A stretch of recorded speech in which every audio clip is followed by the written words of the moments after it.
Aujourd'hui, nous allons parler des protéines. Mais avant de commencer, et si ce n'est pas déjà fait, je vous invite à vous abonner à ma chaîne pour être tenu au courant de toutes les nouveautés. Alors, les protéines, animales ou végétales, comment s'y retrouver? Les protéines végétales, souvent opposées aux protéines animales, ont le vent en poupe. Mais en nutrition comme ailleurs, rien n'est tout blanc ni tout noir. Les protéines végétales demandent avant tout une fine connaissance de leurs atouts et de leurs inconvénients, ainsi qu'une identification préalable de notre profil digestif. En effet, la bonne alimentation entre guillemets est celle que l'on adapte au plus près de notre terrain et de nos habitudes de vie. Alors, comment faire quand on souhaite les inclure sans faire d'erreur? L'organisme humain est à la base celui d'un chasseur-cueilleur aux apports alimentaires mixtes. Il s'est ensuite adapté aux céréales et aux légumineuses quand l'homme a apprivoisé et cultivé ses végétaux. Pour autant, l'utilisation des protéines végétales présente quelques écueils. Certains peuvent être contrés, mais la fréquence de consommation doit souvent être adaptée au cas par cas et à la tolérance de chacun. Qu'est-ce qu'une protéine et à quoi ça sert? À presque tout, tous les jours. Une protéine est un assemblage d'acides aminés dont 9 sont qualifiés d'essentiels car l'organisme ne peut les fabriquer lui-même. Ces acides aminés sont tryptophane, méthionine, lysine, leucine, isoleucine, phénylalanine, thréonine, valine, histidine. L'alimentation est donc le seul moyen de les lui apporter. Quand on parle protéines, on pense systématiquement au système musculaire et aux sportifs. Mais en réalité, les acides aminés, les petites briques constituant les protéines, sont les matériaux de base de presque tous les neurotransmetteurs, des anticorps, des hormones, etc. De plus, le foie utilise des acides aminés pour maintenir son propre métabolisme. Tous les tissus et organes les utilisent pour assurer leur renouvellement cellulaire, y compris le système osseux. Par exemple, la glutamine assure le renouvellement du tissu intestinal et la carnitine permet la pénétration des acides gras à longue chaîne dans les cellules. Elle joue un rôle fonctionnel et structural majeur. Pour René Jacquier, ingénieur chimiste, les acides aminés seraient nécessaires pour garantir l'oxygénation cellulaire. C'est donc peu dire qu'il est impossible de vivre sans. Une fois ingérés et digérés, les acides aminés pourront être mis à disposition de l'organisme en quelques heures. En revanche, aucun système de stockage n'est prévu pour eux, ils sont soit utilisés directement, soit éliminés, ce qui oblige à les apporter de façon régulière et constante pour maintenir un fonctionnement fluide. Les protéines animales ou végétales, quelle différence? Sur le plan nutritionnel, la principale différence tient dans la composition de la protéine, complète ou non, et surtout dans la biodisponibilité de celle-ci. On estime qu'une protéine est complète quand au minimum tous les acides aminés essentiels sont présents. Seules les protéines animales, la viande, le poisson, les œufs et quelques protéines végétales, le soja, le sarrasin et le quinoa notamment, remplissent ces conditions. Reste le problème de la biodisponibilité qui est toujours plus faible chez les protéines végétales en raison de leur moins bonne digestibilité. Les scores PDCAAS ou DIAAS sont des indicateurs publiés par l'Organisation pour l'alimentation et l'agriculture, FAO, qui prennent en compte la composition en acides aminés ainsi que la digestibilité. Ce sont des indicateurs très techniques et parfois sujets à controverse. Le soja, par exemple, y obtient un bon score nutritionnel, mais derrière les produits laitiers, dont on sait pourtant qu'ils sont source de nombreuses intolérances. De plus, en 2005, des chercheurs canadiens en santé publique ont démontré que ces scores ne tiennent pas compte de l'effet des antinutriments présents dans les protéines végétales, ce qui diminuerait de 50% le score du soja ou du pois. En clair, l'excellente composition nutritionnelle d'un aliment ne dit rien sur la biodisponibilité de ces nutriments. En effet, les antinutriments présents dans les protéines végétales, comme les lectines, inhibiteurs de trypsine, en représentent l'inconvénient majeur. Nous verrons que certaines parades existent pour diminuer leurs effets négatifs à adapter ensuite selon les tolérances de chacun.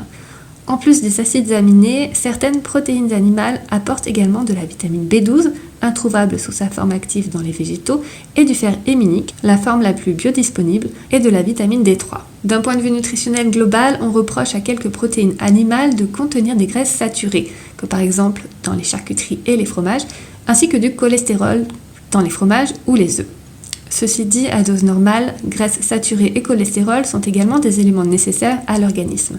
Les protéines végétales apportent en revanche des fibres et des antioxydants complètement absents des protéines animales. Et les oléagineux amènent des oméga 3. En fait, les produits animaux et végétaux semblent plutôt se compléter harmonieusement. La qualité nutritionnelle d'une protéine dépend donc de sa capacité à couvrir les besoins en acides aminés indispensables, mais aussi de l'ensemble des éléments nutritionnels qu'elle apporte. À ce titre, il semble qu'un apport le plus diversifié possible soit le plus satisfaisant. Où trouver des protéines végétales ? On en trouve dans les céréales complètes, riz, blé, avoine, dans les légumineuses, soja, pois chiches, lentilles, fèves, haricots secs, cacahuètes, etc. Dans les pseudo-céréales, quinoa ou sarrasin, dans les oléagineux, amandes, noisettes, noix, noix de cajou, etc. Les céréales et les légumineuses affichent un profil protéique incomplet.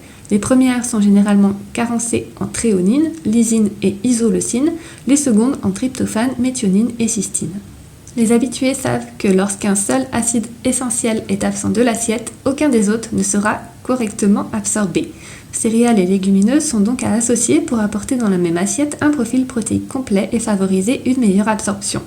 Par contre, si un seul aminé essentiel est apporté de façon insuffisante, par exemple à hauteur de 30% des besoins journaliers, l'organisme n'absorbera les autres qu'à hauteur de 30% également pour respecter l'équilibre. Attention aux carences qui peuvent s'accumuler au fil du temps. Pour résumer, on préfère les céréales anciennes, le blé ancien, le khorasan ou l'épeautre, de préférence demi-complet. On choisit un pain au levain qui assurera la fermentation naturelle des céréales et on évite les multicéréales qui compliquent la digestion. Pour le soja, on retient que les sources de soja fermentées sont les plus adaptées à notre système digestif. Les légumineuses doivent tremper minimum une nuit avant d'être rincées et cuites longuement. Évidemment, on jette l'eau de trempage. Les oléagineux seront également trempés en moyenne 8 à 12 heures. Dans le cadre d'une alimentation diversifiée et en adoptant des techniques culinaires adaptées, les éléments nocifs ne seront jamais présents en assez grande quantité pour être nuisibles. Ensuite, tout dépend des facultés digestives de chacun. Connaître son profil digestif, c'est la clé d'une utilisation appropriée. Selon son terrain et ses antécédents, on peut évaluer sa tolérance aux protéines végétales. On définira surtout le profil digestif faible, souffrant de difficultés digestives chroniques. Par exemple, avec des symptômes comme l'hypochloridrie, des remontées acides, le syndrome du côlon irritable, une dysbiose ou encore de l'hyperperméabilité intestinale.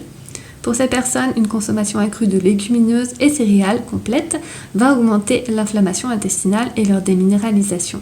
Les profils nerveux insomniaques, dont les capacités digestives sont encore diminuées, doivent exclure les protéines végétales pendant quelques semaines ou quelques mois, puis pourront les réintroduire progressivement ou occasionnellement pour diversifier leur alimentation suivant les tolérances.